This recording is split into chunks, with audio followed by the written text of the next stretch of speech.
अनेक परप्रांतीयांनी मराठी शिकण्याची तयारी दर्शवली। मनसे नेते संदीप देशपांडेंनी ही माहिती दिली आहे। परप्रांतीयांचा मराठीला विरोध नाहीये, मग निरुपमांकडून विरोध का, असा सवाल सुद्धा मनसे नेते संदीप देशपांडे यांनी उपस्थित केलाय। किती वर्ष प्रेमाने सांगणार?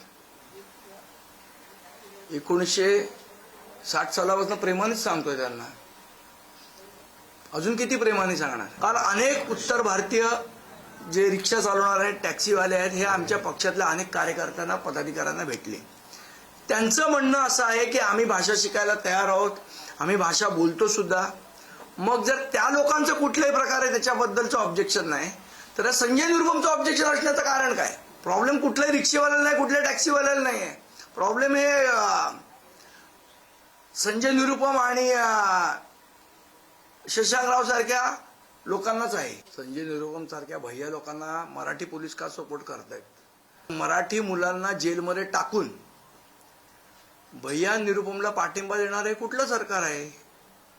जो माणूस मराठी भाषेला विरोध करतो त्या माणसाला तुम्ही त्याच्यावर काही कारवाई करत नाही। हे नक्की बाळासाहेबांच्या विचारांचं सरकार आहे? हे नक्की आनंद दिघे साहेबांच्या विचाराचं सरकार आहे का? हा आमचा प्रश्न आहे। अशा पद्धतीने तुम्ही जर आमच्यावर जोर जबरदस्ती कराल तर याचा उद्रेक होईल आणि तो संपूर्ण मुंबईभर होईल।